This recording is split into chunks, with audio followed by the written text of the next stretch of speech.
Welcome to the H&R Block virtual classroom for our income tax course. Today we will go beyond the single and married filing statuses and discuss filing statuses that relate to dependents. Feel free to pause this video at any time to take notes or simply take a break. Let's get started with our research question from Chapter 4. Carmela's husband, Jack, passed away in 2023.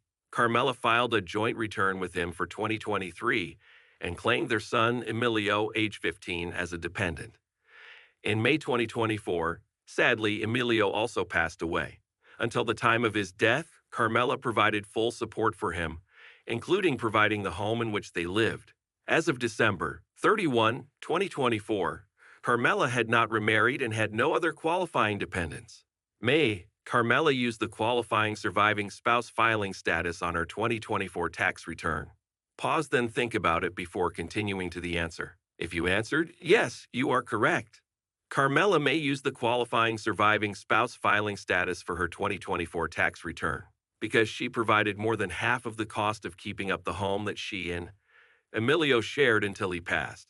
The answer can be found in Publication 17, page 25, in the Qualifying Surviving Spouse section under Death or Birth. Let's look at our objectives for this chapter. Today is all about the filing status of taxpayers with dependents. First, we will cover the tiebreaker rules. Then we will look at the head of household filing status and define what it means to be considered unmarried for tax purposes. We will compute the cost of maintaining a household and outline the rules for filing as a qualifying surviving spouse. Last but not least, we will examine which parent may claim a qualifying child when the parents are divorced, separated, or never married. Our first stop, the tiebreaker rules. The qualifying dependents and support chapter introduced us to the two types of dependents. Before we move on to the final two filing statuses, let's discuss one more topic related to dependents, the tiebreaker rules. Do you think the IRS ever receives returns where more than one taxpayer claimed the same dependent? Yes, it happens a lot.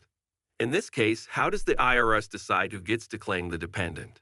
Of course, they first follow the qualifying child, QC, or qualifying relative, QR rules. Then, if both qualify to claim the dependent, they use specific tiebreaker rules. The tiebreaker rules come into play when more than one taxpayer wants to claim the same qualifying child, and that child does meet the requirements of a qualifying child for both taxpayers. They should be used every time you have a taxpayer in this situation in order to decide if the taxpayer has the right to claim the child. Unfortunately, the tiebreaker rules are often not used until the IRS gets involved. For example, the first person that files and claims the child has their return processed without any issues. When the second person files and tries to claim the same child, the return will not be processed with that child since the child had already been claimed. At that point, the second taxpayer could start the tiebreaker process with the IRS to see who has the higher claim to the child. As they say in hip hop, let's break it down. Looking at rule number 1, what do we mean by parent? If only one of the individuals is the child's parent, the child is treated as the qualifying child, key C of the parent. For instance, mom and grandma both claim the same child. Mom has the superior claim and will win the tiebreaker rules because she is the parent. Rule number 2 is actually twofold. First, if both parents claim the same child and they are not filing a joint return, the IRS will treat the child as the QC of the parent with whom the child lived for the longer period of time during the year. What do we mean by period of time? The IRS looks at the number of nights the child stayed with the taxpayer. What type of advice do you think we could give taxpayers on how to prove that they satisfy this tiebreaker rule? Use a calendar. Write down nights the child stayed with the taxpayer, not just at their home, but also on vacations together, etc. They may also want to keep track of the nights the child does not stay with either parent, such as time with grandparents, since those days may not be counted for either parent.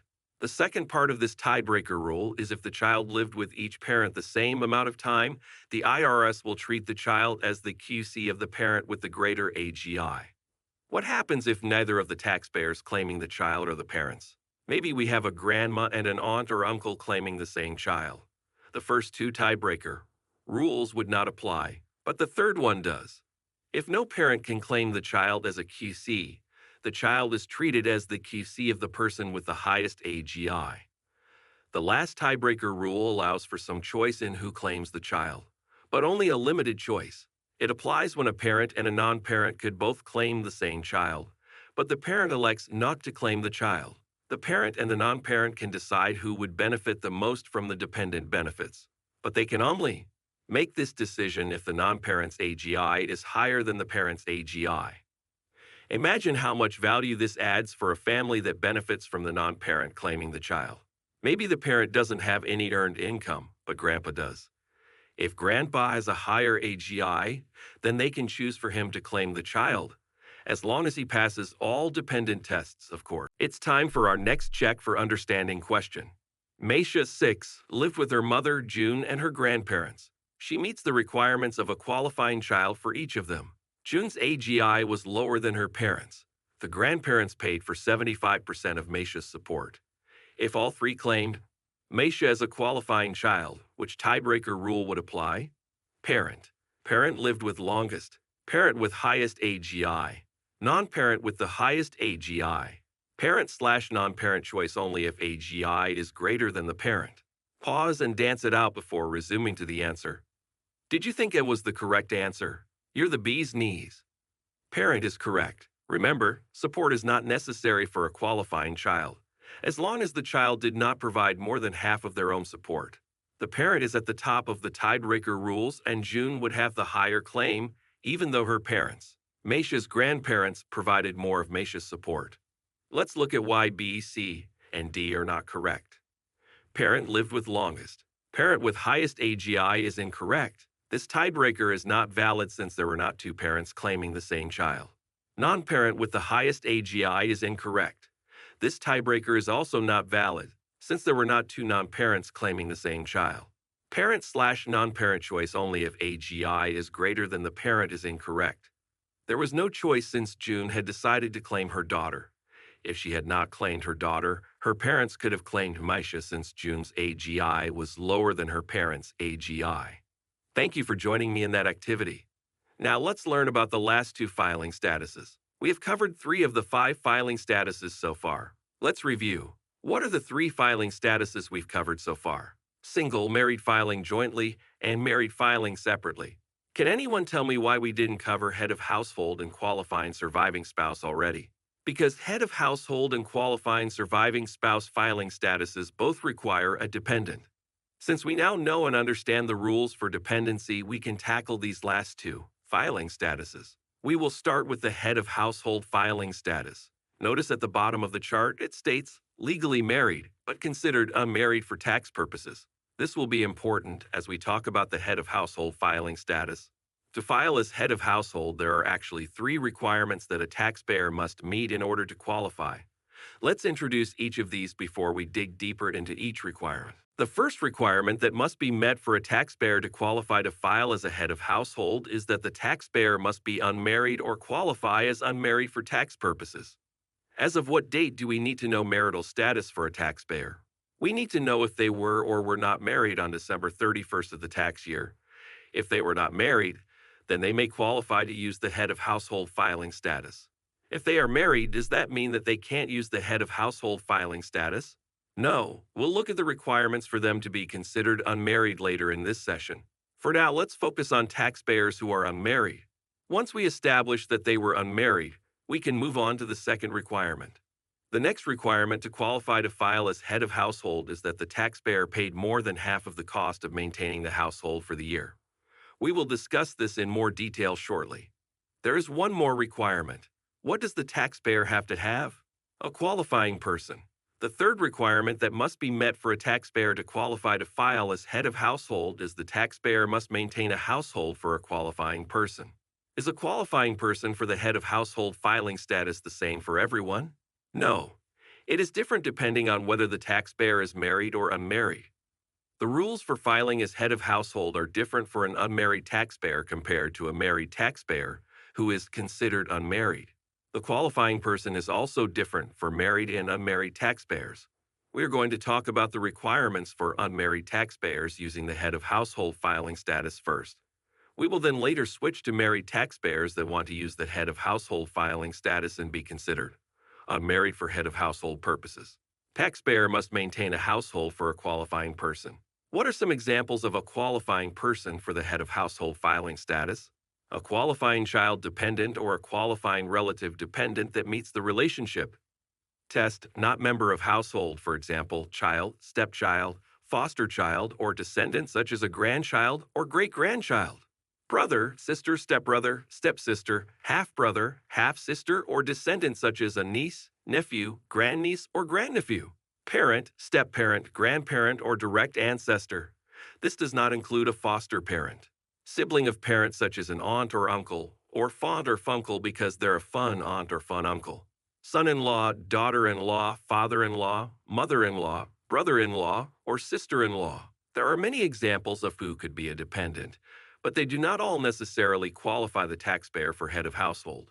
Let's rate them down by type of dependent first, such as a qualifying relative. Assume the qualifying person is not a parent for now. Parents are another exception, so we will look at them separately in a moment. What part of the QR tests would not qualify a dependent as a qualifying person for head of household, even if they pass this part of the test for qualifying relative dependency? 11b, under relationship/member of household if they pass that particular test by living with the taxpayer all year, and not by relationship, they would not qualify the taxpayer for head of household filing status. Remember those blinders we've talked about? The ones we wear to help us be focused. See Tax Pro Joe on the slide. When determining if someone is a qualifying relative dependent, they do not necessarily have to have a specific relationship to the taxpayer. They could be unrelated as long as they lived with the taxpayer all year long. On the flip side, they could meet the relationship part of the test and be a qualifying relative without ever living with the taxpayer. But right now, we are talking about the head of household filing status, not dependency. So we want to focus on head of household only. Now we do have to look at specific relationships.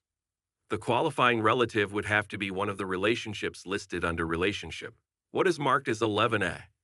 In addition, for head of household filing status, that related qualifying relative would also have to live with the taxpayer more than half the year. Keep these relationships in mind as we answer our next check for understanding question.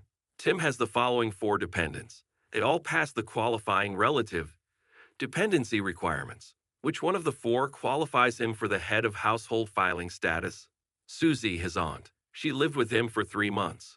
Rudy, his best friend who lived with him all year. Scott, his brother who did not live with him at all. Tina, his sister. She lived with him for 8 months. Pause and think about it for a minute. Resume when ready. Let's see how we did. By we, I mean you. Did you guess D was the correct option? You're right. Tina, his sister. She lived with him for 8 months. This is correct because Tina passed the relationship requirement and also lived with Tim for more than half the year. She would qualify him for the head of household filing status. Now let's see why the other answers are incorrect. Susie, his aunt. She lived with him for 3 months is incorrect. Susie passed the relationship requirement, but she did not live with Tim for more than half the year. Rudy, his best friend who lived with him all year, is incorrect. Rudy passed the member of household requirement for a qualifying relative dependent, but does not pass the relationship requirement for head of household. Scott, his brother who did not live with him at all, is incorrect. Scott passed the relationship requirement, but he did not live with Tim for more than half the year. Bravo on a job well done. All dependents who qualify a taxpayer for head of household have to live with the taxpayer. More than half the year for head of household, except whom? Let's find out. Occupants, taxpayer, QC or QR. Relationship, for more than half the year.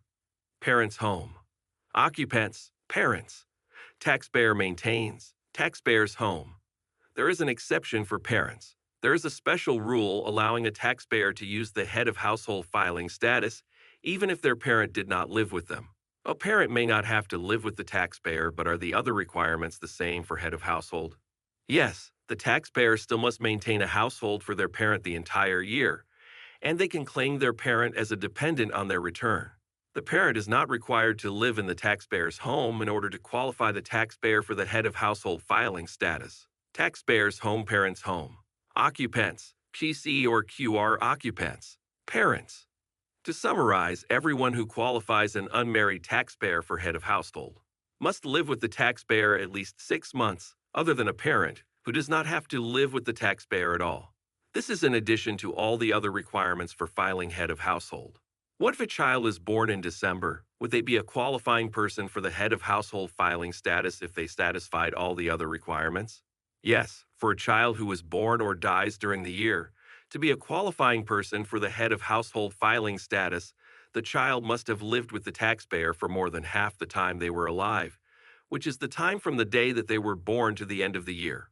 For a qualifying relative who dies during the year, they are considered a qualifying person if they lived with the taxpayer more than half the part of the year they were alive, which is the time from the beginning of the year until the day they died.